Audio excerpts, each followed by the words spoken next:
Good evening, শুভ সন্ধ্যা। আমার শব্দটা একটু নিশ্চিত করার জন্য অনুরোধ রইল।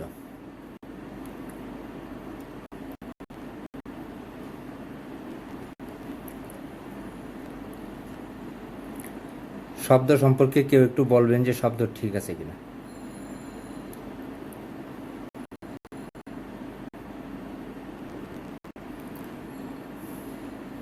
শুভ সন্ধ্যা শ্রাবন্তী গায়েন। আমার হংকংয়ের বন্ধু আসছেন, কিন্তু ওনার নামটা আমি উচ্চারণ করতে পারতেছি না। আসছেন নীলিমা মণ্ডল পাল। আমার শব্দ কি ঠিক আছে?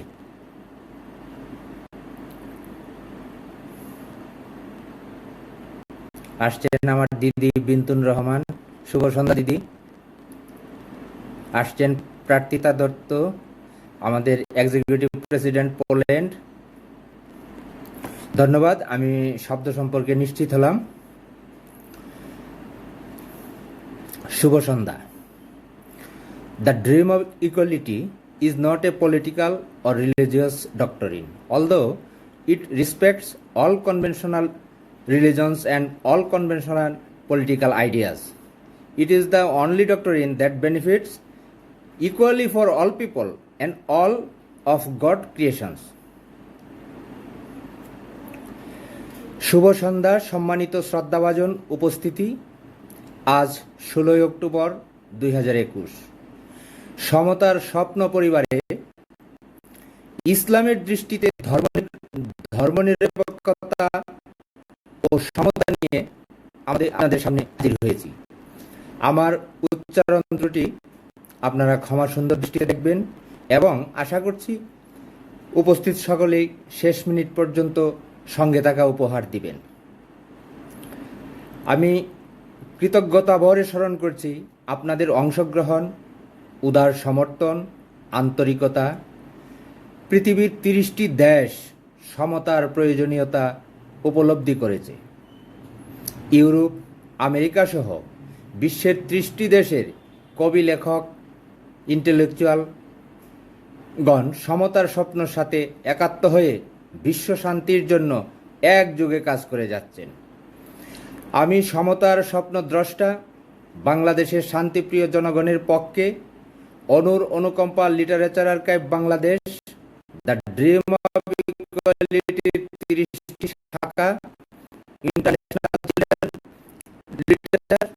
লিটারেচার লাইব্রেরি বাংলাদেশ ও বঙ্গবন্ধু কবি সাহিত্যিক পরিবারের সকল প্রতিনিধি, কবি, লেখক, অনুসারী, বন্ধুপ্রিয়জন বা যারা সমতার স্বপ্ন একেবারেই পছন্দ করে না, তাদের সকলের পক্ষে আকাশসম আমাদের আদর্শিত শ্রদ্ধা, ভালোবাসা ও শুভেচ্ছা জানাই। ইতিমধ্যে আমার সাথে যুক্ত হয়েছেন অমর সিং, আমাদের গ্লোরিয়ার। শুভেচ্ছার সাথে শ্রদ্ধা ও কৃতজ্ঞতা জানাই 30টি দেশে সমতার, শান্তি ও মানবতার অগ্রদূত, নিবেদিত প্রাণ, বিশ্ব ভ্রাতৃত্বের স্বপ্ন দ্রষ্টা, দ্য ড্রিম অফ ইকুয়ালিটির 30টি শাখার নোবেল পোয়েট, এক্সিকিউটিভ প্রেসিডেন্ট, তাদের পরিচালনা পরিষদের সদস্যবৃন্দ, দ্য ড্রিম অফ ইকুয়ালিটির সাথে যুক্ত সকল কবি, লেখক বন্ধুগণ এবং শ্রদ্ধা ভালোবাসা জানাই পৃথিবীর নিগৃহীত সকল মানুষ, প্রতিবন্ধী, শিশু, নারী সহ ঈশ্বরের সকল সৃষ্টির প্রতি। আমি কৃতজ্ঞতা ও শুভেচ্ছা জানাই সমতার স্বপ্ন সেন্ট্রাল কমিটির সকল সদস্যবৃন্দকে, যারা দিনরাত নিবেদন করেছেন ঈশ্বরের সকল সৃষ্টির সমতার জন্য, এবং সেই সব সমতার বাতিঘর যারা লাইভ অনুষ্ঠানের মাধ্যমে পৃথিবীর সকল প্রান্তে সমতার বার্তা পৌঁছে দিচ্ছেন এবং আগামীতেও যারা এ প্রক্রিয়া অব্যাহত রাখতে অংশ নেবেন। আর আমাদের সাথে যুক্ত সকল পাঠক, লেখক, কবি, বন্ধু, সমালোচক, প্রিয়জন, সবার জন্য শ্রদ্ধা ও শুভেচ্ছা। আমরা কোনো ধর্মের বিরোধী নই, কোনো রাজনৈতিক আদর্শের বিরোধী নই, কারো স্বাধীনতা, সার্বভৌমত্বের বিরোধী নই। আমরা সকল আদর্শ ও সামাজিক বন্ধন, আচার অনুষ্ঠান তথা জীবনযাত্রার সকল অনুষঙ্গকে সম্মান ও শ্রদ্ধা করি। আমার সমতার মতবাদ উদার ও স্বাধীন, কোনো ক্রমেই কোনো মত বা কোনো প্রথা বা সামাজিক বিন্যাসের বিরোধিতা করে না, এবং আমরা কোনো রাজনৈতিক মতাদর্শ বা বিশেষ কোনো ধর্মীয় মতাদর্শের পক্ষপাত করি না। আমি দৃঢ়ভাবে বিশ্বাস করি, পক্ষপাত বা হিংসা দ্বারা পৃথিবীতে প্রকৃত শান্তি প্রতিষ্ঠা করা সম্ভব হবে না, এবং তা সম্ভব নয়। শান্তি প্রতিষ্ঠার জন্য মানুষসহ ঈশ্বরের সকল সৃষ্টির সমান অংশগ্রহণ নিশ্চিত একান্ত প্রয়োজন। কোনো বিরোধিতার মাধ্যমে সমতা আসতে পারে না। তাই আজ পবিত্র ইসলামের আলোকে সমতা নিয়ে কিছু বলার জন্য আপনাদের সামনে উপস্থিত হয়েছি। আমি বিশ্বাস করি, মানুষের জন্য নির্ধারিত প্রতিটি ধর্ম কোনো না কোনোভাবে ঈশ্বর প্রদত্ত। কোনো ধর্মই মানুষকে অমানুষ হিসেবে প্রস্তুত করার জন্য পৃথিবীতে প্রচলিত হয়নি। আমি সনাতনী হিন্দু হলেও এই ধারণা থেকেই পবিত্র ইসলামের আলোকে জীবন সামান্য আলোচনা করতে এখানে উপস্থিত হয়েছি। সকলের ধর্ম সকলের কাছে শ্রদ্ধার ও সম্মানিত। আমি মনে করি ভালো সবসময় একটি সত্তা, তা হলো ঈশ্বর, তা হলো আল্লাহ, তা হলো যিশু, বা যাই মনে করুক, ভালো ভালো সত্তা একটি, যা স্বর্গ, যা বেহেশত, যা আলো, যা উপহার বা পুরস্কার। মন্দ সত্তার নাম বিভেদ, কলঙ্ক, নরক, দুজক, অন্ধকার বা তিরস্কার। সুতরাং কোনো ভাষা, কোনো সংস্কৃতি থেকে কোন ধর্ম এসেছে তা নিয়ে আমাদের কোনো মত বিরোধ না করে আমাদের উচিত শুধু ভালোটুকু গ্রহণ করা, আর যা সৃষ্টির জন্য কল্যাণকর নয় তা বর্জন করা। যাই হোক, প্রথমেই আমি বলছি ইসলামের দৃষ্টিতে ধর্ম নিরপেক্ষতা নিয়ে, তারপর আলোচনা সামনের দিকে নিয়ে অগ্রসর হব। আশা করি আমার সাথেই আপনারা থাকবেন। আমার বন্ধু ডোরালাক্স এসেছেন শ্রাবন্তী গায়েন। এর মধ্যে অনেকেই আমার সাথে যুক্ত হয়েছেন। আমি অবশ্য সবার নাম এই মুহূর্তে বলতে পারতেছি না। অনেক অনেক ধন্যবাদ, এবং আশা করতেছি শেষ পর্যন্ত আমার সাথে থাকবেন। আপনাদের সবার জন্য অনেক শুভকামনা, কৃতজ্ঞতা এবং শ্রদ্ধা রইল। সমতার স্বপ্নের সাথে আপনারা জড়িয়ে আছেন। আমি অত্যন্ত কৃতজ্ঞ। আমার বিনম্র শ্রদ্ধা প্রণাম গ্রহণ করবেন। যাই হোক, আমি প্রথমেই বলছি ইসলামের দৃষ্টিতে ধর্মনিরপেক্ষতা নিয়ে, তারপরে আরও সামনের দিকে অগ্রসর করব আলোচনা। আশা করি আপনারা আমার সাথেই থাকবেন। সেকুলারিজম বা ধর্মনিরপেক্ষতা নিয়ে আমাদের বাংলাদেশে প্রায়শই কোনো না কোনো মহল অনর্থক বিতর্কের ধোঁয়া তোলার চেষ্টা করে থাকেন। কেউ এটিকে কুফরি মতবাদ বলে উল্লেখ করেন, আবার কেউ এটিকে অন্যান্য রাষ্ট্রীয় পরিভাষার মতোই দেখেন। এসব বিতর্কের মূল কারণ যতটা না ধার্মিক, বরং তার চেয়েও বেশি রাজনৈতিক। অভিধানে সেকুলারিজম শব্দটি যদিও ধর্মনিরপেক্ষতা অর্থে ব্যবহৃত হয়, তথাপি ইউরোপের উদাহরণ টেনে অনেকে একে ধর্মহীন মতবাদ অর্থে ব্যবহার করার চেষ্টা করে থাকেন। প্রয়াত ধর্মতত্ত্ববিদ ডক্টর আবদুল্লাহ জাহাঙ্গীর ধর্মনিরপেক্ষতার বিশ্লেষণ করে বলেন, ধর্মনিরপেক্ষতার দুটি দিক রয়েছে। প্রথমত, সব ধর্মের মানুষের ধর্মীয় স্বাধীনতা ও বৈষম্যহীন নাগরিক অধিকার নিশ্চিত করা। দ্বিতীয়ত, ধর্মকে সব রাষ্ট্রীয় কর্মকাণ্ড থেকে বিচ্ছিন্ন করা এবং ন্যায় বিচার, প্রশাসন, অর্থ ও রাষ্ট্র সংশ্লিষ্ট ধর্মীয় বিধানগুলো বাতিল, অচল বা প্রয়োগে অযোগ্য বলে বিশ্বাস করা। প্রথম বিষয়টি ইসলাম নির্দেশিত ও ইসলামী রাষ্ট্র ব্যবস্থার মূলনীতি, এবং দ্বিতীয়টি ইসলামী বিশ্বাসের সঙ্গে সাংঘর্ষিক ও কুফর। অনেকে বিভিন্ন জন রাজনৈতিক দৃষ্টিকোণ থেকে সেকুলারিজমের ব্যাখ্যা দিচ্ছেন। তারা দাবি করেন ধর্মবিরোধী, এটি একটা ধর্মবিরোধী পরিভাষা। মূলত বিভিন্ন ধর্ম, বর্ণ, শ্রেণী পেশার মানুষের মাঝে ন্যায় বিচার ও সমতা বিধানে ধর্মনিরপেক্ষতাবাদ রাষ্ট্রের জন্য একটি গুরুত্বপূর্ণ বিষয়। সব ধর্মের সহাবস্থান এবং সম অধিকারের ভিত্তিতে ধর্মনিরপেক্ষতা কুফরি মতবাদ নয়, বরং ইসলামের সঙ্গে সঙ্গতিপূর্ণ। দেওবন্দি ধারার আলেম মুফতি আজিজুল হক বলেছিলেন, আমি কসম করে বলবো, ধর্মহীনতার নীতি কুফরি মতবাদ। কিন্তু ধর্মনিরপেক্ষতা কুফরি মতবাদ নয়, এটি ইসলামী মতবাদ। বাংলাদেশের স্থপতি, হাজার বছরের শ্রেষ্ঠ সন্তান, জাতির জনক বঙ্গবন্ধু শেখ মুজিবুর রহমান ইসলামী দৃষ্টিভঙ্গি থেকেই ধর্মনিরপেক্ষতাকে বাংলাদেশের রাষ্ট্র পরিচালনার মূলনীতি হিসেবে গ্রহণ করেছেন। তিনি বারবার নবীজির ইসলামের উদাহরণ দিয়েছেন। 1970-এর নির্বাচনের আগে বেতার ভাষণে তিনি বলেছিলেন, আমাদের বিরুদ্ধে অপপ্রচার করা হচ্ছে, আমরা ইসলামে বিশ্বাসী নই। একথার জবাবে জাতির পিতা বঙ্গবন্ধু শেখ মুজিবুর রহমান বলেছিলেন, আমাদের সুস্পষ্ট বক্তব্য, লেবাস সর্বস্ব ইসলামে আমরা বিশ্বাসী নই, আমরা বিশ্বাসী ইনসাফের ইসলামে। যে ইসলাম জগৎবাসীকে শিক্ষা দিয়েছে ন্যায় ও সুবিচারের অমোঘ মন্ত্র। ইসলামের প্রবক্তা সেজে পাকিস্তানের মাটিতে বারবার যারা অন্যায়, অত্যাচার, শোষণ ও বঞ্চনার পৃষ্ঠপোষকতা করেছেন বা করে এসেছে, আমাদের সংগ্রাম সেই মুনাফিকদের বিরুদ্ধে। যে দেশে শতকরা 95 জন মুসলমান, সে দেশে ইসলাম বিরোধী আইন পাশের কথা ভাবতে পারেন কেবল তারাই, ইসলামকে যারা ব্যবহার করেন দুনিয়াটা ফানা করে তোলার কাজে। 1972 সালের 4 নভেম্বর সংবিধান বিলের উপর আলোচনায় অংশ নিয়ে বঙ্গবন্ধু বলেছিলেন, ধর্মনিরপেক্ষতা মানে ধর্মহীনতা নয়। যদি কেউ বলে ধর্মীয় অধিকার খর্ব করা হয়েছে, আমি বলবো ধর্মীয় অধিকার রক্ষার ব্যবস্থা করা হয়েছে। ধর্মনিরপেক্ষতা একটি গুরুত্বপূর্ণ রাষ্ট্রীয় পরিভাষা, যা সর্বধর্মীয় সমতা, সর্বধর্মীয় সহাবস্থান, সর্বধর্মীয় মানুষের স্বাধীনতা এবং সর্বধর্মের প্রতি রাষ্ট্রের পৃষ্ঠপোষকতাকে অন্তর্ভুক্ত করে। সব ধর্মের মানুষের প্রতি রাষ্ট্রের নিরপেক্ষ অবস্থানকে তুলে ধরে। এটি আধুনিক রাষ্ট্র ব্যবস্থার জন্য যতটা প্রয়োজনীয়, বরং তার চেয়ে বেশি প্রয়োজনীয় ইসলামী রাষ্ট্রের জন্য। এটি নবীজি হজরত মুহাম্মদ সাল্লাল্লাহু আলাইহি সাল্লাম এর রাষ্ট্র ব্যবস্থার অনুসৃত নীতি। মদিনায় গড়ে ওঠা নবীজি হজরত মুহাম্মদ সাল্লাল্লাহু আলাইহি সাল্লামের রাষ্ট্রে সব ধর্মের সমান অধিকার বিরাজমান ছিল।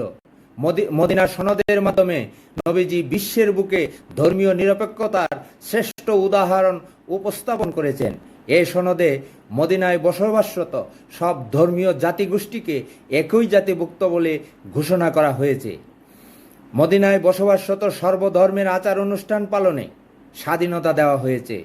বিশুদ্ধ সিরাত গ্রন্থ সিরাতে ইবনে হিশামের 2য় খণ্ডের 179 পৃষ্ঠায় উল্লিখিত মদিনা সনদের 26 নম্বর ধারায় বলা হয়েছে, বনু আউফের ইহুদিরা মুসলমানদের সঙ্গে একমত গণ্য হবে। ইহুদিদের জন্য তাদের ধর্ম, মুসলমানদের জন্য তাদের ধর্ম। এই নীতিমূলক পবিত্র কোরআনের সূরা কাফিরুনের শেষ আয়াত থেকে নেওয়া হয়েছে। আল্লাহ বলেন, লাকুম দিনকুম ওয়ালিয়া দিন, তোমাদের জন্য তোমাদের ধর্ম, আমাদের জন্য আমাদের ধর্ম।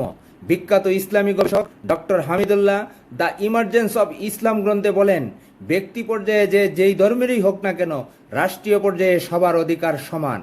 রাষ্ট্র এক্ষেত্রে নিরপেক্ষ অবস্থানে থাকবে।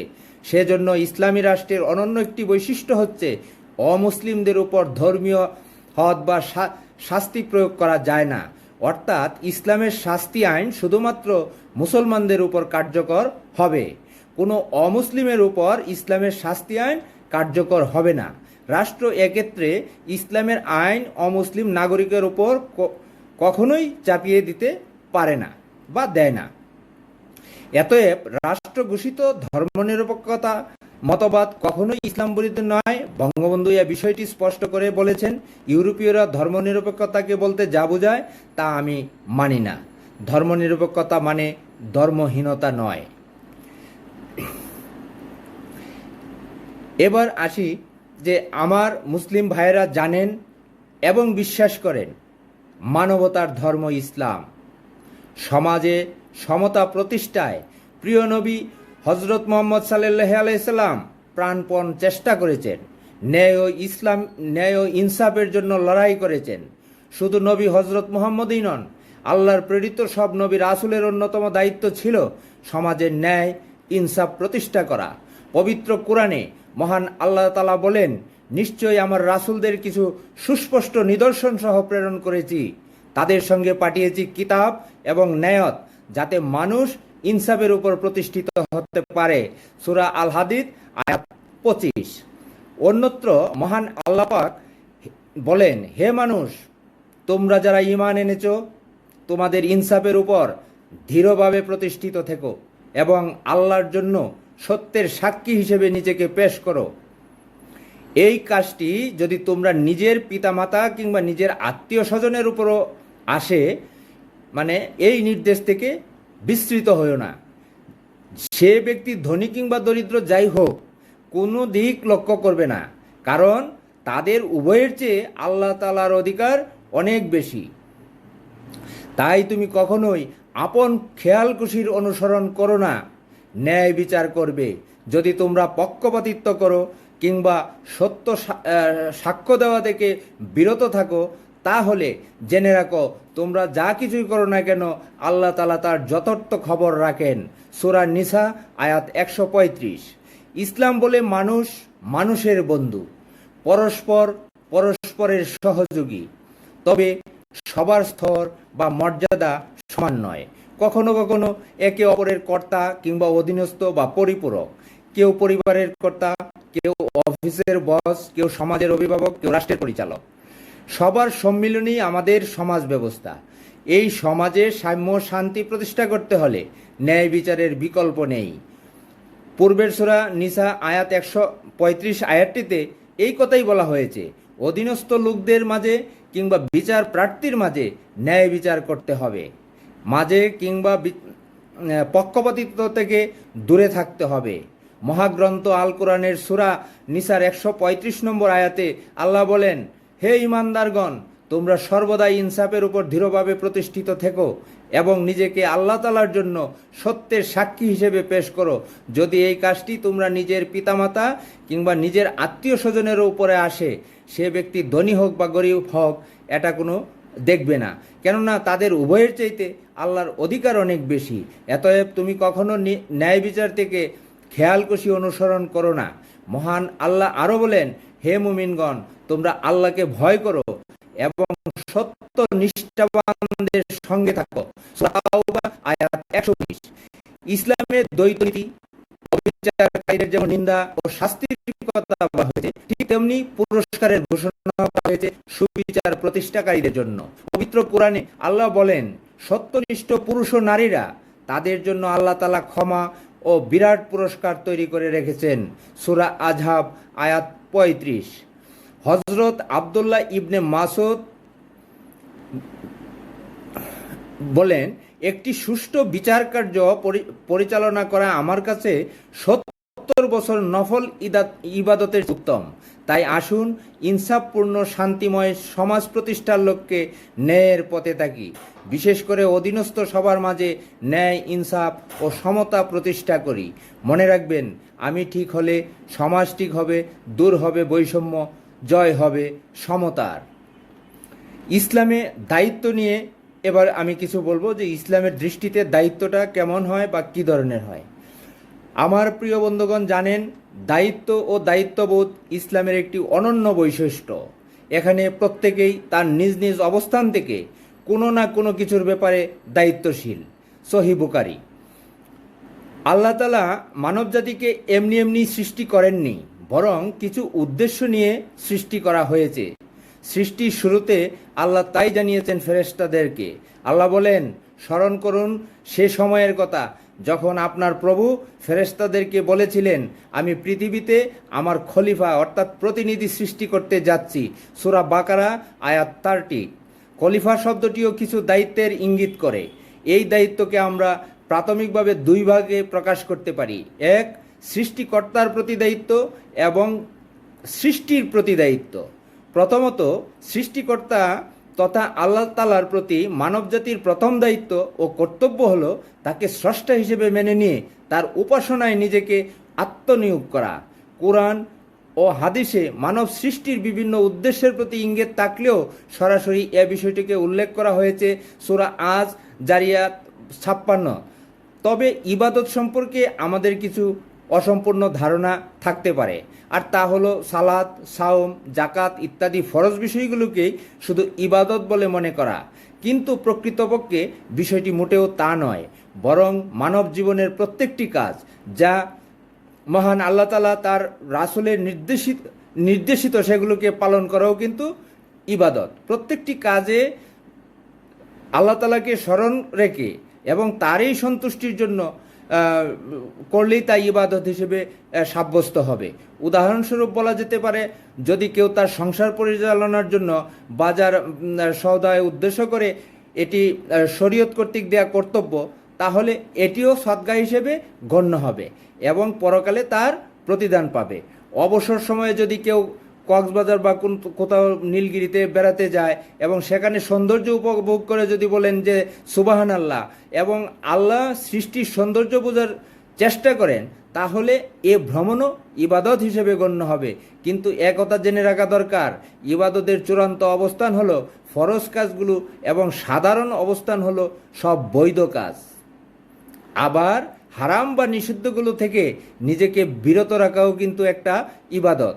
পবিত্র কোরআন বলে, রাসূল সাল্লাল্লাহু আলাইহি সাল্লাম তাদের জন্য যা কিছু নিয়ে এসেছেন তা তোমরা গ্রহণ করো এবং যা কিছু নিষেধ করেছেন তা ছেড়ে দাও। সূরা আল হাসর আয়াত 7।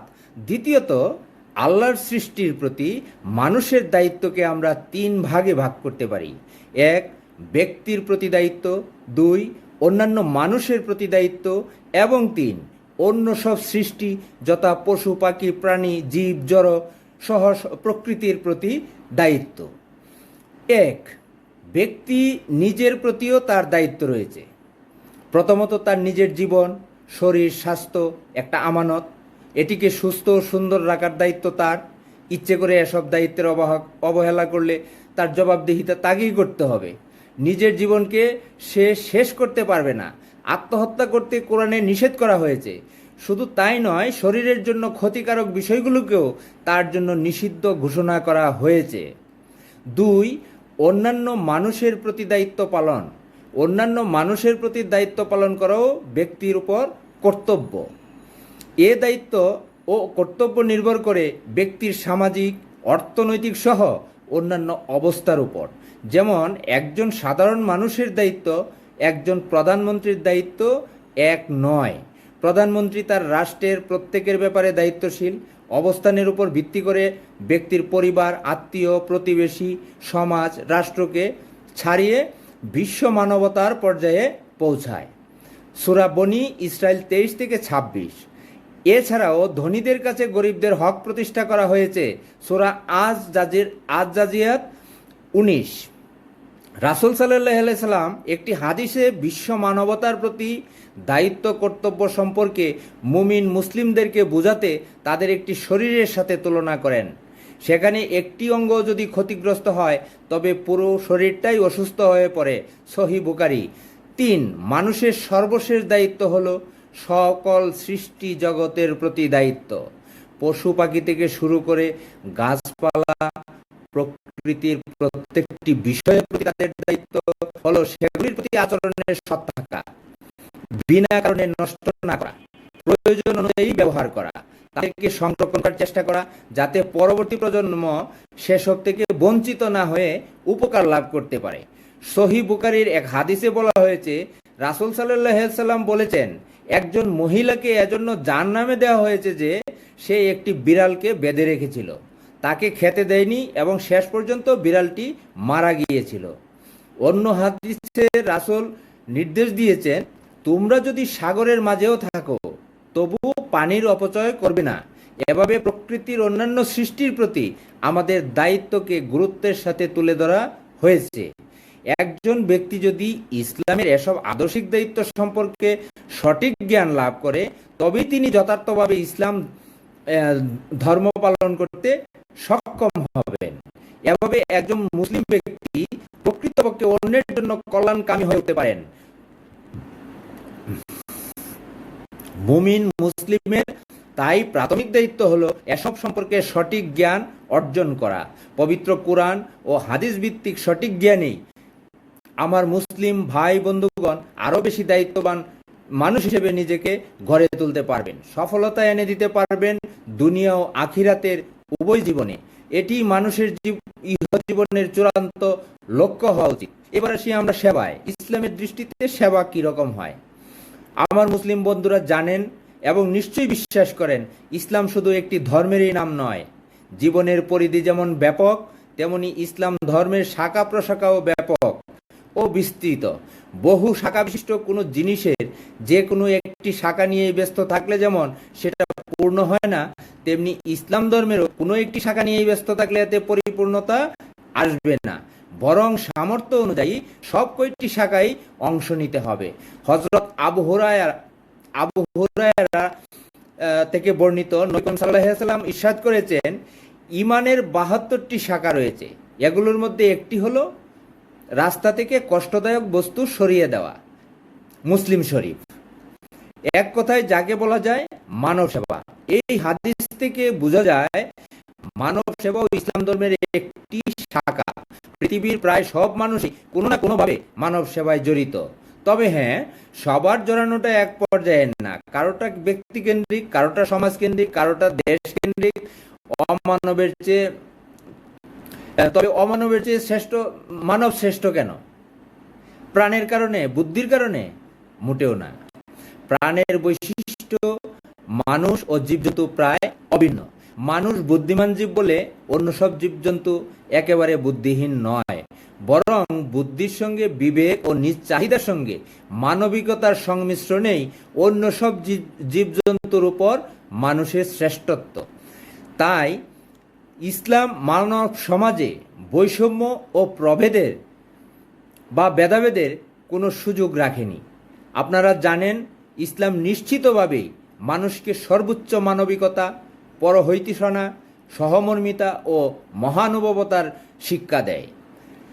মহান আল্লাহ তাআলা মানবজাতিকে ধনী ও গরিব দুটি শ্রেণীতে বিভক্ত করেছেন, কিন্তু কিছু মানুষকে বিশেষ দয়ায় বহু নিয়ামত দান করেছেন এবং কিছু মানুষকে হিকমতের কারণে সম্পদ থেকে বঞ্চিত করেছেন, যারা স্বভাবতই ধনীর সম্পদের মুখাপেক্ষী। ধনী ও গরিবের এই ব্যবধান কারো প্রতি জুলুম নয়। আল্লাহ তাআলা ইচ্ছা করলে সবাইকে সমান করতে পারতেন, কিন্তু তা করেননি, কারণ এই ব্যবধান পৃথিবীর ভারসাম্যের জন্য অপরিহার্য। নিজের যোগ্যতা আর বুদ্ধির বলে আসলে কেউ সম্পদশালী হতে পারে না। বুদ্ধি আর যোগ্যতায় যদি সম্পদশালী হওয়ার মাপকাঠি হতো, তাহলে সব বুদ্ধিমান সম্পদশালী হয়ে যেত। বাস্তবে দেখা যায় অনেক বুদ্ধিমান শিক্ষিত মানুষ অভাবগ্রস্ত দরিদ্র হয়ে আছে, আবার অনেক অশিক্ষিত হাপাগোবা ধরনের মানুষ বহু সম্পদের অধিকারী হয়ে বসে আছে। সম্পদের এই বন্টন ব্যবস্থা মূলত মহান আল্লাহ কর্তৃক বিশেষ উদ্দেশ্যে হয়ে থাকে। আল্লাহ পাক মূলত মানুষকে পরীক্ষা করার জন্যই ধনী গরিবের এই ব্যবধান সৃষ্টি করেছেন। ধনী তার ধন পেয়ে মহান আল্লাহকে ভুলে যায় কিনা, আর গরিব তার অভাবের কারণে নফরমানিতে লিপ্ত হয় কিনা, এই পরীক্ষা করাই হলো ধনী গরিবের ব্যবধানের মূল কারণ।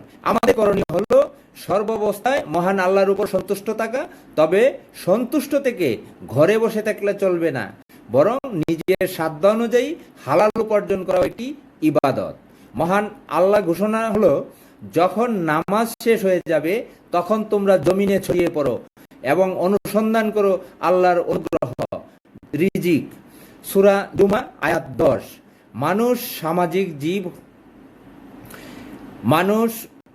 সামাজিক জীব হয় একে অপরের উপর নির্ভরশীল। মানুষের এই নির্ভরশীলতাই মানুষকে জানিয়ে দিতে চায় যে তুমি অন্যের সেবার উপর নির্ভরশীল।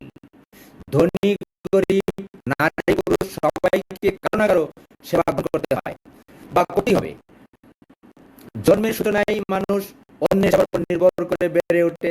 অনুরূপভাবে জীবনের শেষ বেলায় কাফন দাফনের সময়ও মানুষ পুরোপুরি অন্যের উপর নির্ভরশীল। মানুষের এই পারস্পরিক নির্ভরশীলতা মানুষকে একে অপরের সেবা করার শিক্ষা দিতে চায়। সৃষ্টির প্রতি সেবা করার বিভিন্ন ধরন আছে। মানুষের সেবা করার মানসিকতা থাকলে অন্যের আত্মিক সেবা, শারীরিক সেবার পাশাপাশি রাজনীতি, অর্থনীতি, দর্শন, সমাজবিজ্ঞান ইত্যাদি বিষয়েই সেবক ও কল্যাণকামী হওয়া যায়। স্মরণ রাখতে হবে, কেবল মহান আল্লাহর সন্তুষ্টির উদ্দেশ্যেই সৃষ্টির সেবা করতে হবে। সেবার প্রতিদান সৃষ্টির কাছ থেকে আশা করা বোকামি, যেটাকে নিষ্কাম কর্ম বলি আমরা সাধারণত। সেবাটার পিছনে কোনো ধরনের লাভ লোকসানের হিসাব করা যাবে না, কেননা যে নিজেই সেবার মুখাপেক্ষী সে কিভাবে সেবার প্রতিদান দেবে। বরং যিনি কারো কোনো রকম সেবার মুখাপেক্ষী নন, যাকে তন্দ্রা ও নিদ্রা স্পর্শ করে না, তার কাছ থেকে সেবার প্রতিদান আশা করা উচিত। মনে রাখতে হবে, সৃষ্টির সেবায় লুকিয়ে আছে স্রষ্টার সন্তুষ্টি। আল্লাহ তাআলা বলেন, তারা আমাদের খাবারের প্রতি ভালোবাসা থাকা সত্ত্বেও সে খাবার অসহায়, এতিম এবং বন্দীদের খাওয়ায়। সূরা দাহার আয়াত 8। এই আয়াতে মহান আল্লাহ তাআলা অসহায়, মিসকিন ও বন্দীদের খাবার দান করাকে মুমিনদের বৈশিষ্ট্য বলে উল্লেখ করেছেন। অন্য এক আয়াতে আল্লাহ তাআলা কাফিরদের মন্দ স্বভাব বর্ণনা করে বলেন, কাফিরদের যে কটা মন্দ স্বভাব আছে সেগুলোর মধ্যে একটি হলো, সে মিসকিনকে খাবার খাওয়ানোর ব্যাপারে মানুষকে উৎসাহিত করে না। সূরা মাউন আয়াত 3। অন্যত্র মহান আল্লাহ তাআলা ইরশাদ করেন, আর যারা কাফির তারা ঈমানদারদের বলে, আল্লাহ যাদের ইচ্ছা করলে খাবার দিতে পারেন, আমরা কি তাদের খাবার খাওয়াবো? সূরা ইয়াসিন আয়াত 47। উল্লেখিত দুটি আয়াতে আল্লাহ তাআলা কাফিরদের মন্দ স্বভাবের আলোচনা করেছেন, অর্থাৎ অসহায়ের পাশে না দাঁড়ানো, তাদের খোঁজ খবর না রাখা, মানব সভায় এগিয়ে না আসা কাফিরদের স্বভাব। পক্ষান্তরে মুমিনরা মানব সভায় থাকে সদ্গাপর। তাই আমি সকল মুসলিম ভাইদের বলবো যে আপনারা আমাদের সাথে সমতার স্বপ্নের সাথে যুক্ত হয়ে পৃথিবীর চলুন একই সাথে হাতে হাত দিয়ে পৃথিবীকে সাম্যের দিকে নিয়ে চলি। এবার আমরা দেখব নবীর জীবনে মানব সেবা কেমন ছিল। হজরত ইবনে আব্বাস থেকে বর্ণিত, মহানবী হজরত মুহাম্মদ সাল্লাল্লাহু আলাইহি সাল্লাম ইরশাদ করেন, ওই ব্যক্তি পরিপূর্ণ মুমিন নয় যে তৃপ্তি সহকারে আহার করে আর তার প্রতিবেশী ক্ষুধার্ত থাকে। এটা মুস্তাদরাকে হাকিম আব্দুল মুফরাদ। হযরত জাবের থেকে বর্ণিত, তার পিতা উহুদের যুদ্ধে শহীদ হন। তিনি 6 কন্যা ও অনেক ঋণ রেখে যান। তারপর যখন খেজুর কাটার মৌসুম এলো, তখন তিনি মহানবী হযরত মুহাম্মদ সাল্লাল্লাহু আলাইহি সাল্লামের দরবারে গমন করেন এবং রাসূলকে বলেন, হে আল্লাহর রাসূল, আপনি তো জানেন যে আমার পিতা উহুদ যুদ্ধে শহীদ হয়েছেন এবং তিনি অনেক ঋণ রেখে গেছেন। তাই আমি চাই যে এ ব্যাপারে আপনি পাওনাদারদের কাছে সুপারিশ করবেন। তখন মহানবী হযরত মুহাম্মদ বললেন, তুমি চলে যাও এবং তোমার যত খেজুর আছে সব এক স্থানে স্তূপ করো। হযরত জাবের বলেন, আমি স্তূপ করে দিয়ে মহানবী সাল্লাল্লাহু আলাইহি সাল্লামকে ডাকলাম। পাওনাদার যখন এই স্তূপ দেখলো, তখন তাদের ভাবটা এমন ছিল যে তারা আমাকে নিয়ে ঠাট্টা করছে। মহানবী যখন তাদের এই অবস্থা দেখলেন, তখন বললেন, তুমি তোমার পাওনাদারদের ডাকো। তারপর মহানবী তাদের মেপে মেপে খেজুর দিতে লাগলেন। এমনি এক পর্যায়ে আল্লাহ আমার পিতার ঋণ পরিশোধ করে দিলেন, অথচ আমি এতটুকুতেই সন্তুষ্ট ছিলাম যে আমার পিতার ঋণ পরিশোধ হয়ে যাবে আর আমার বোনদের জন্য একটি খেজুরও ফেরত নেব না। কিন্তু আল্লাহ তাআলা পুরো স্তূপটাই রাখলেন, যেন এই স্তূপ থেকে একটিও খেজুর কমে নাই। সহিহ বুখারী শরীফ 2য় খণ্ড পৃষ্ঠা 580। সাহাবীদের মানব সেবা। একবার হযরত ইবনে আব্বাস রাহমাতুল্লাহ মসজিদে নববীতে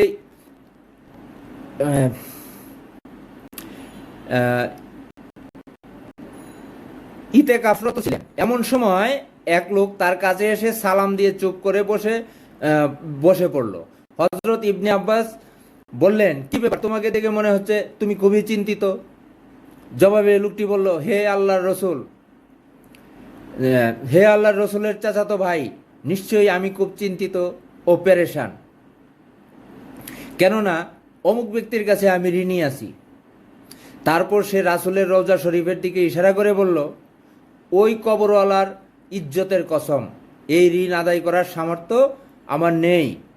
ইবনে আব্বাস রহমতুল্লাহ আলাইসাল্লাম বললেন, আমি কি তার কাছে তোমার জন্য সুপারিশ করব? লোকটি বলল, আপনি যা ভালো মনে করেন। এ কথা শুনে হজরত ইবনে আব্বাস রহমতুল্লাহ আলাইসাল্লাম তৎক্ষণাৎ জুতা পরে মসজিদের বাইরে এলেন।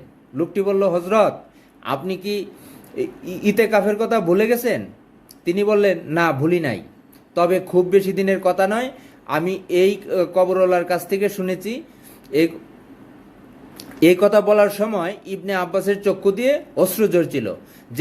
যে ব্যক্তি নিজে অন্য কোনো মুসলমান ভাইয়ের জন্য প্রয়োজনে চলাফেরা করবে এবং তার জন্য চেষ্টা করবে, উহা তাহার জন্য 10 বছর ইতেকাফ করার চেয়ে উত্তম। আর যে ব্যক্তি আল্লাহর সন্তুষ্টির জন্য একদিন ইতেকাফ করে, আল্লাহ তার মধ্যেও জাহান্নামের মধ্যে 3 খন্দক দূরত্ব সৃষ্টি করে দেন, যার দূরত্ব আসমান ও জমিনের মধ্যবর্তী দূরত্ব হতে অধিক। একদিনের ইতেকাফের ফজিলতি যদি এরূপ হয়, তখন 10 বছরের ইতেকাফের ফজিলত কি পরিমাণ হবে, তার বাণী রায় হাকে তারিখ থেকে নেয়া। মানব সেবার গুরুত্ব প্রসঙ্গে রাসূলুল্লাহ সাল্লাল্লাহু আলাইহি ওয়াসাল্লাম বলেন, কোন কাজ সফলতায় তাদের খাদেম থাকবে। যে ব্যক্তি খিদমতের ক্ষেত্রে তাদের মধ্যে অগ্রগামী হবে, কেউ তাকে আমলের মাধ্যমে পেছনে ফেলতে পারবে না, অবশ্য শহীদ ব্যক্তি পারবে। জনসেবা ও খিদমতের মূর্ত প্রতীক ছিলেন রাসূলুল্লাহ সাল্লাল্লাহু আলাইহি সাল্লাম। সেবার এ গুণটি তার মধ্যে নবুয়ত প্রাপ্তির আগেও বিদ্যমান ছিল। প্রথম ওহীপ্রাপ্ত হয়ে তিনি ভীত সন্ত্রস্ত হয়ে পড়লেন এবং হযরত খাজিতাতুল কুবরা এর কাছে বর্ণনা করলেন। তখন তিনি নিম্নোক্ত বাণী দ্বারা নবী করিম সাল্লাল্লাহু আলাইহি ওয়াসাল্লামকে সান্ত্বনা দিলেন, আল্লাহর শপথ, আল্লাহ কখনো আপনাকে লাঞ্ছিত করবেন না, কেননা আপনি আত্মীয়ের প্রতি সদাচরণ করেন, অসহায় ব্যক্তির বোঝা বহন করেন, নিঃস্ব ব্যক্তির অন্ন বস্ত্রের ব্যবস্থা করে দেন, মেহমানের আপ্যায়ন করেন এবং বিপদগ্রস্ত মানুষকে সহায়তা করেন এবং সকল সৃষ্টির প্রতি দয়াশীল। মূল কথা হলো, ইসলাম মানুষের সেবা ও খিদমতের জন্য, সমাজের উপকারের জন্য নিজের যথাসর্বস্ব বিলিয়ে দিতে উদ্বুদ্ধ করে, যাতে সমাজ থেকে অশান্তি ও অবজ্ঞা দূর হয়ে নেমে আসে সমাজ জীবনে শান্তির ফলগোদারা। ইসলাম শুধু মানুষের সেবার প্রতি উদ্বুদ্ধ করে না, আল্লাহর সকল সৃষ্টির প্রতি সেবাদানের ব্যাপারেও অনুপ্রাণিত করে। প্রতিবন্ধীদের প্রতি ইসলামের কর্তব্য কেমন হয় সে ব্যাপারে আমি একটু বলবো, তারপরে আমি আলোচনা শেষ করব। মহান আল্লাহ তাআলা সব কিছুর সৃষ্টিকর্তা। তার সৃষ্টিকলের মধ্যে কিছু সৃষ্টিকে আমরা কখনো অস্বাভাবিক দেখতে পাই, এতে তার বিশেষ উদ্দেশ্য ও মহান রহস্য বিদ্যমান। কোরআন ও হাদিসের আলোকে এই সৃষ্টির রহস্য হলো, প্রথমত, বান্দা যেন তার ক্ষমতা সম্পর্কে জানতে পারে। তিনি যেমন স্বাভাবিক সুন্দর সৃষ্টি করতে সক্ষম, তেমনি এর ব্যতিক্রম করতে সক্ষম। দ্বিতীয়ত, আল্লাহ যাকে বিপদ আপদ থেকে নিরাপদ রেখেছেন, সে যেন নিজের উপর আল্লাহর দয়া ও অনুকম্পাকে স্মরণ করে তার প্রতি কৃতজ্ঞতা প্রকাশ করে, কারণ আল্লাহ চাইলে তার ক্ষেত্রেও সেরকম করতে পারতেন। তৃতীয়ত, প্রতিবন্ধী ব্যক্তিকে আল্লাহ তাআলা এই সমস্যার বিনিময়ে তার সন্তুষ্টি, দয়া, ক্ষমা ও জান্নাত দিতে চান। হাদিস কুদসিতে আল্লাহ তাআলা বলেন, আমি যার প্রিয় চোখ নিয়ে নেই, অতঃপর সে ধৈর্য ধারণ করে এবং নেকির আশা করে, আমি তার জন্য এর বিনিময়ে জান্নাত ছাড়া অন্য কিছুতে সন্তুষ্ট না। তিরমিজি, হাদিস নম্বর 1959। প্রতিবন্ধী ব্যক্তির কর্তব্য কি, করণীয়টা কি?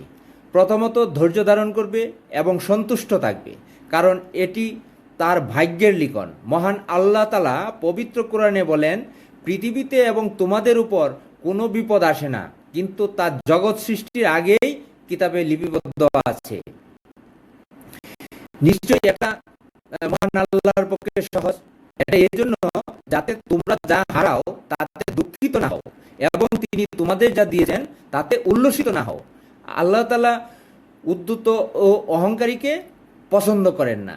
সূরা হাদীদ আয়াত 22-23। দ্বিতীয়ত, বিশ্বাস রাখবেন, আল্লাহ যখন কোনো মুমিনকে পরীক্ষায় ফেলেন, তখন তিনি তাকে ভালোবাসেন এবং অন্যদের থেকে অগ্রাধিকার দেন।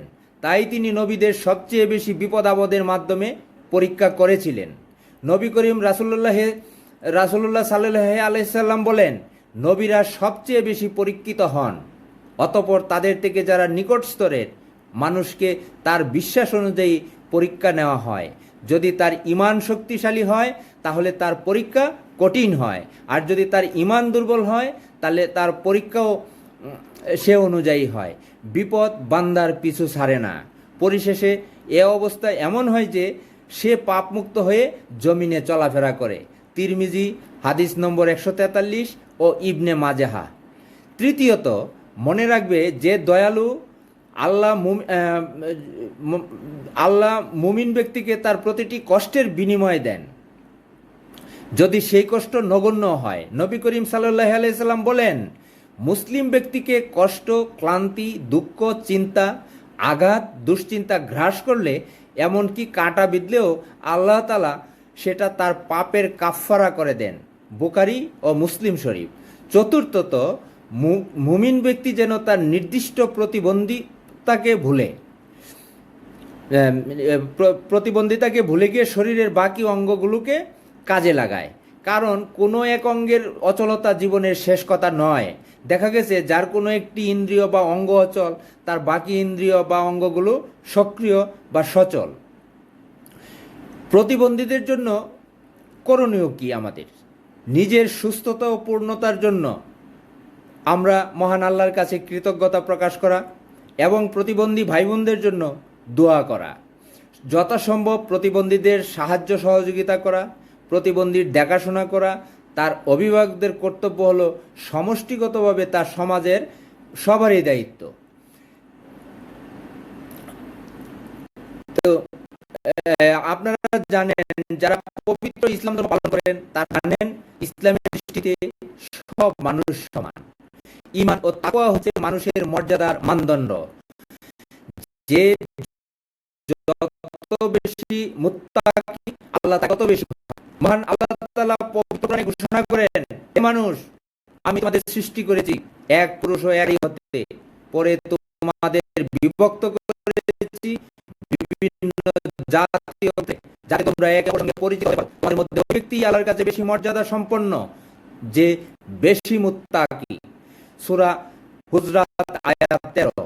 নবী করিম সাল্লাল্লাহু আলাইহি ওয়াসাল্লাম বলেন, আল্লাহ তাআলা তোমাদের শরীর ও আকৃতির দিক দেখেন না, বরং তিনি তোমাদের অন্তরের দিক দেখেন। মুসলিম শরীফ। আল্লাহ তাআলা বলেন, হে মুমিনগণ, কোন পুরুষ যেন অপর কোন পুরুষকে উপহাস না করে, কেননা যাকে উপহাস করা হয় সে উপহাস উত্তম হতে পারে, এবং কোন নারী যেন অপর কোন নারীকে উপহাস না করে, কেননা যাকে উপহাস করা হয় উপহাসকারী উত্তম হয়। সূরা আয়াত 11। এখন প্রতিবন্ধীদের সামাজিক স্বীকৃতির জন্য কি বলেছে? প্রিয় নবী রাসূলুল্লাহ সাল্লাল্লাহু আলাইহি ওয়াসাল্লাম একাধিকবার তার অনুপস্থিতির সময় মদিনার মসজিদ নববীতে ইমামতির দায়িত্ব প্রতিবন্ধী সাহাবীর উপর অর্পণ করে তাদের সমাজের সর্বোচ্চ সম্মানে অধিষ্ঠিত করার নীতি তৈরি করেন।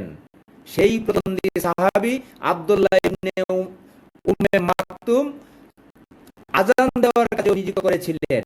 বুখারী অধ্যায় মাগাজি অনুচ্ছেদ বদর উহুদের যুদ্ধ। প্রতিবন্ধীদের জন্য ইসলামের ছাড়। ইসলামের ভারসাম্যপূর্ণ বিধানে প্রতিবন্ধীদের জন্য রয়েছে সহজতা ও সহনশীলতা। তাই এমন প্রতিবন্ধী যে ইসলামের বিধান পালনে একেবারে অক্ষম, যেমন পাগল বা জ্ঞান শূন্য ব্যক্তি, তার উপর ইসলাম কোনো বিধান জরুরি করে না। তার আংশিক প্রতিবন্ধী যে কিছুটা করতে সক্ষম, তার জন্য অতটুকুই পালনের আদেশ দেয়। ফরজ বিধান যা মহান আল্লাহ মানুষের জন্য নির্ধারণ করেছেন, যদি মানুষ তা পালনে সক্ষম হয় তাহলে তার প্রতি তা আবশ্যিক হবে, আর যদি সে তাতে অক্ষম হয় তাহলে তা থেকে সে মুক্তি পাবে। অর্থাৎ যে পরিমাণ পালন করতে সক্ষম হবে সে পরিমাণ তাকে পালন করতে হবে। আল্লাহ তাআলা বলেন, আল্লাহ কাউকে তার সাধ্যাতিক কোনো কাজের ভার দেন না। সূরা বাকারা আয়াত 286। নবী করিম সাল্লাল্লাহু আলাইহি সাল্লাম বলেন, যখন আমি তোমাদের কোনো আদেশ করি তখন তা বাস্তবায়ন করো, যতটুকু সাধ্য রাখো। বুখারী ও মুসলিম শরীফ। ইসলামে প্রতিবন্ধীদের অধিকার। নবী করিম রাসূলুল্লাহ সাল্লাল্লাহু আলাইহি সাল্লাম বলেছেন, তোমরা ক্ষুধার্তকে খাদ্য দাও, অসুস্থ ব্যক্তির খোঁজ খবর নাও এবং বন্দীকে মুক্ত করে দাও। বুখারী শরীফ। ইসলামের নির্দেশনা অনুযায়ী প্রতিবন্ধীদের সঙ্গে সদাচরণ করো, সাহায্য সহযোগিতা করা এবং তাদের অগ্রাধিকার দেওয়া আবশ্যক। প্রতিবন্ধীদের পাশে দাঁড়ানো মানবতার দাবি ও ঈমানি দায়িত্ব। প্রতিবন্ধীদের সঙ্গে অসদাচরণ বা তাদের উপহাস, ব্যঙ্গ, বিদ্রূপ, ঠাট্টা, তামাশা করা স্রষ্টা অথবা আল্লাহকে উপহাস করার শামিল। নবী করিম সাল্লাল্লাহু আলাইহি সাল্লাম আরো বলেছেন, বান্দা যতক্ষণ তার ভাইকে সাহায্য করবে, আল্লাহ ততক্ষণ বান্দাকে সাহায্য করবে। মুসলিম শরীফ। পবিত্র কোরআনে আল্লাহ তাআলা ঘোষণা করেন, আর তাদের ধন সম্পদে অভাবগ্রস্ত বঞ্চিত ব্যক্তিদের হক বা অধিকার রয়েছে। সূরা জারিয়াত আয়াত 19। মহানবী সাল্লাল্লাহু আলাইহি সাল্লাম বলেছেন, সমগ্র সৃষ্টি আল্লাহর পরিজন। আল্লাহর কাছে প্রিয় সৃষ্টি সে যে তার সৃষ্টির প্রতি সদয় আচরণ করে। প্রিয় নবী সাল্লাল্লাহু আলাইহি সাল্লাম আরও বলেছেন, যে ব্যক্তি ক্ষুধার্তকে অন্ন দান করে আল্লাহ তাকে জান্নাতের ফল খাওয়াবেন। যে তৃষ্ণার্তকে পানি পান করায় আল্লাহ জান্নাতে তাকে শরবত পান করাবেন। যে কোনো দরিদ্রকে বস্ত্র দান করে আল্লাহ তাকে জান্নাতে উত্তম পোশাক দান করবেন। তিরমিজি শরীফ। জন্মগত প্রতিবন্ধী হোক কিংবা দুর্ঘটনাজনিত প্রতিবন্ধী হোক, ধর্ম, বর্ণ বা ও গোত্রের বিভেদ ভুলে তাদের সাহায্য সহযোগিতায় এগিয়ে আসা আমাদের কর্তব্য। প্রিয় নবী হজরত মুহাম্মদ সাল্লাল্লাহু আলাইহি সাল্লাম দৃষ্টি প্রতিবন্ধী সাহাবী হজরত আবদুল্লাহ ইবনে উম্মে মাকতুমকে তার অপার ভালোবাসায় ধন্য করেছেন। তিনি যখনই তাকে দেখতেন তখনই বলতেন, স্বাগত জানাই তাকে, যার সম্পর্কে আমার প্রতিপালক আমাকে সতর্ক করেছেন। পরে মহানবী সাল্লাল্লাহু আলাইহি সাল্লাম এই দৃষ্টি প্রতিবন্ধী সাহাবীকে দুবার মদিনার শাসনকর্তা নিযুক্ত করেন। প্রতিবন্ধীদের প্রতি ভালোবাসা রাসূলুল্লাহর অনুসরণীয় এবং অনুকরণীয় সুন্নত। মুসলিম শরীফ। মুফতি। সবশেষে আমি অনুরোধ করে বলছি, আসুন সবাই আমাদের নিজ নিজ ধর্মের প্রতি শ্রদ্ধা করি, সাম্য সমতা সমাজ গড়ার জন্য একসাথে কাজ করি, নিজেকে শুদ্ধ করি আমাদের ধর্মের আলোকে। আলো বাতাসে কোনো ভেদাভেদ আমাদের নেই, দোকানপাট, শিক্ষা দীক্ষা, সেবায়, জ্ঞানে কোনো তফাৎ নেই। তাহলে আমরা কেন মানুষের আর স্রষ্টার অন্যান্য সকল সৃষ্টির সাথে ভেদাভেদ করব? বরং আমরা কার কি খারাপ তা না দেখে কার কি ভালো আছে সেই গুণটুকু নিজের মধ্যে ধারণ করি। তাহলে আমি নিজেও শুদ্ধ হব, জগৎ শুদ্ধ হবে, মহান সৃষ্টিকর্তা আমাদের সাথে থাকবেন, আমাদেরকে কাজ করার জন্য সুযোগ করে দিবেন। কারণ সকল মহৎ কর্মের মধ্যে ঈশ্বর, আল্লাহ, যিশু সকল কিছু মহৎ কর্ম। আমরা যদি সকলে মহতি হলে ধর্ম ভিন্ন হোক তাতে কোনো কিছু যায় আসে না। মহৎ এক, এটি হলো ঈশ্বর এক ধারণার একটি প্রমাণ। মানে মহতের মধ্যে কোনো ভেদ নাই, কিন্তু মন্দের মধ্যে অনেক ভেদাভেদ আছে।